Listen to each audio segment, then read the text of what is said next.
Debate RDK de voltas, voltamos com o patrocínio do Meneghini Veículos, lá em Arroio do Meio. Precisando de carro novo, seminovo, Meneghini com certeza tem o melhor negócio para você. Liga para ele que dá brique. Vamos seguir no Grêmio aqui. Félix, eu quero te ouvir sobre essa questão da Copa do Brasil. Estamos dizendo que o Grêmio joga amanhã às 21h30, partida de ida das oitavas de final contra o Corinthians na Neoquímica Arena. Aquele empatezinho pelo brasileiro é uma amostra que vai ser esse jogo ou dá para esperar algo mais do Grêmio? Dá para buscar esse resultado, né? Dá para buscar o resultado. Corinthians e Grêmio, dois times que vêm evoluindo dentro da tabela e evoluindo também no futebol, ainda insuficiente dos dois, óbvio. Eu entendo que o Grêmio está um pouquinho melhor, tá? Um pouco melhor, mas veja bem, vamos tomar a amostra do último jogo. O Corinthians foi melhor no primeiro tempo, apesar do Grêmio ter saído na frente, ter criado pelo menos mais uma outra boa oportunidade e o pênalti ser discutível. Mesmo assim, o Corinthians já tinha jogado para pelo menos empatar. O segundo tempo, já não. O Grêmio já começa a tomar conta do jogo. E aí entra naquela mania de começar a recuar. O Renato faz muitas alterações. Você vai fazer duas alterações ainda com bastante tempo numa partida que você está dominando. Eu não entendo. Porque você vai mudar dois jogadores de vez para mudar o jogo. Sim. Não para manter o jogo. Agora, eu entendo o Renato mudar 3 jogadores quando começou os acréscimos no domingo de noite, que aí tu quer começar a queimar tempo.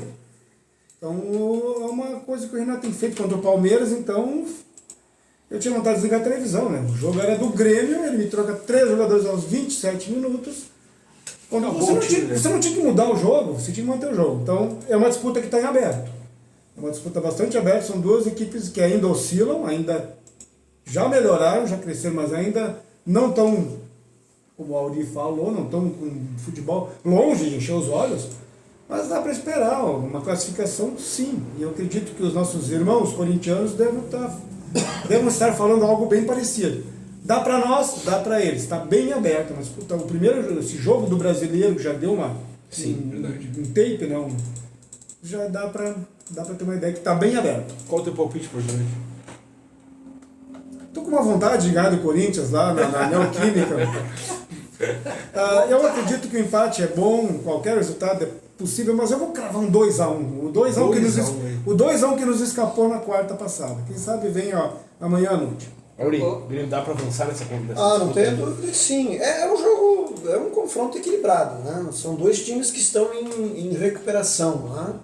O Corinthians com um novo técnico, um novo esquema, um novo estilo. O Ramon Dias está conseguindo dar um pouquinho mais de solidez para esse time do Corinthians, que era um troço completamente dispersivo dentro de campo. Agora tu nota que os caras estão mais concentrados, estão dentro de um esquema mais ou menos organizado.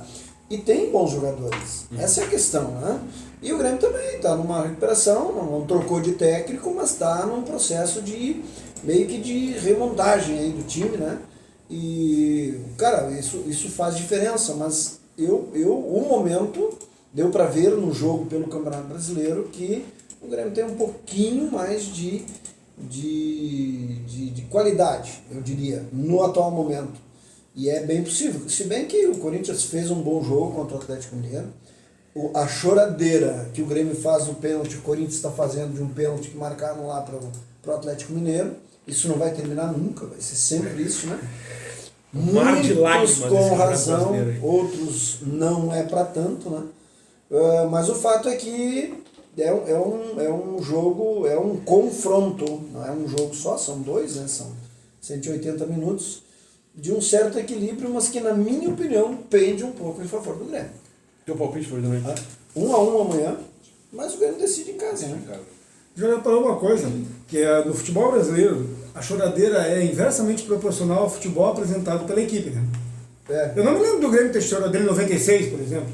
Não, 95, ganhava tudo. 97, não tinha choradeira, não tinha. Que agora mas era perfil, né? Viu, mas o agora, perfil do jogador era diferente. Agora tem o VAR.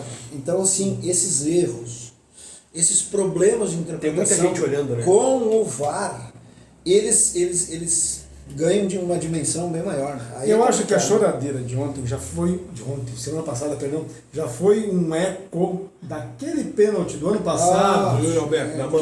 Claro, feitas as contas, nós seríamos campeões, assim como o pé do Edenilson. Mas aí você começa a olhar o campeonato e você vê que você Tomou uma virada em É uma casa, soma. uma virada em casa, o Atlético Paranaense jogando um horror de futebol. Aí começa, Mas aí vamos você vê que combinar tá, também, ficou sobre elas o por elas. pênalti marcado, mas um cara que nem o Kahneman, sinceramente, né, com toda essa história, essa trajetória, e o cara continua correndo risco, né, porque ele ele tomou uma atitude ali que ofereceu a chance para os caras fazerem isso. Não encosta, não precisava, não tinha que fazer aquilo, o cara continua fazendo, parece que ele na hora esquece que tem uma câmera ou várias câmeras mostrando. Mas E aí, o Renato mandou, o Renato mandou jogar 3 jogos e descansar. Outra Ele coisa. leva amarelo todo jogo. O Grêmio ao final do ano deve fazer uma baita de uma festa de despedida ao Kahneman e o Jeromel. Mas respeito, Jeromel tem uma que- grande Kahneman festa não. a 2 jogadores que formaram uma grande zaga e que daqui para frente, jogando, vão começar a ser expostos. não, o Jeromel já está sendo. Já está, eles estão sendo expostos. Cara, tu tá com 40 anos, tu tem que correr atrás de guri, não dá. Mas o Kahneman ele é competitivo ainda. Competitivo, mas olha quanta falta ele faz, porque Mas ele eu não acho que ele consegue fa- mais pegar. Mas ele um faz zagueiro que precisa de também por proteção, falta cara. de parceria. É isso aí, exatamente. Eu acho que ele tá que é um cara que não penando tem por cobertura, isso. entendeu? Quando o Jeromel estava ali voando, ele tinha alguém para dividir a Mas responsabilidade. ele tá Mas crescendo, né? ele atrasa muito bote, toma vermelho, fazer falta lá no meio de campo. Isso ainda tá. Verdade. Vai verdade. acabar minando um histórico incontestável dos dois no Grêmio. Né? O Rodrigo ele é verdade, o Elton lembra, cresceu nos últimos jogos, é verdade. verdade. Mas eu ainda considero ele insuficiente para ser um titular do Grêmio. Eu vejo um bom potencial no Natan Fernandes, torcemos o Rodrigo Caio, então E alguma o coisa. zagueiro que entrou ali. O Gemerson. O Gemerson. E esse esquema, falando em zagueiro, esse esquema com 3 zagueiros. Estão é na surgindo certa. alternativas, né? Olha, o esquema com 3 zagueiros são poucos que utilizam, né? Sim. E isso por si só já demonstra que não é um esquema fácil de ser implementado, adaptado no time. Normalmente depende de 2 fatores. Muito treinamento e 2, ter os jogadores adequados para dar condição de tu jogar com 3 zagueiros. Se você tem não só os zagueiros, os laterais, os volantes que cumprem as suas funções, que se adequam ao esquema, você pode jogar tranquilo. Acho que dá segurança. Agora, por isso que pouca gente usa. Ele é difícil de ser implementado. E o esquema do Grêmio é 3 zagueiros, 4 e 3, né? Ele tá jogando assim, né? Formação. É que o Cristaldo tá sendo um dos 3. Exatamente, de frente, né? Exatamente. Não deixou de meio campo. Aí vem tratar da peça, né? As peças. É melhor daqui a pouco você jogar com o Cristaldo de falso 9 do que jogar sem 9. Porque nós jogávamos sem 9. Tinha um jogador com 9, muito esforçado, muito dedicado, mas que não entregava o que precisava né? um atacante entregar. E a coisa é assim, são as peças. Eu costumo... Alguns, né? Porque tinha o Galdino ali também, que era Sim. preferido do Renato. Mas também muito esforço, muito Galdino, empenho, alguns gols bonitos de fora da área, mas Muita ele vai transpiração até ali. e pouca Né? inspiração. Né? Sim, agora você pega ali o Gustavinho, pode jogar uma mal, 2 mal, mas numa ou 2 que ele arrumar o salseiro ali, numa dá gol. E outra coisa, só as peças. Eu costumo brincar que um dos melhores esquemas que eu vi foi a França de 2006, ela jogava num 5-4-1. Só que aquele 4, tu tinha o Ribéry, né? E tu tinha o Zidane. Aí você pode jogar um 5-5-0 também.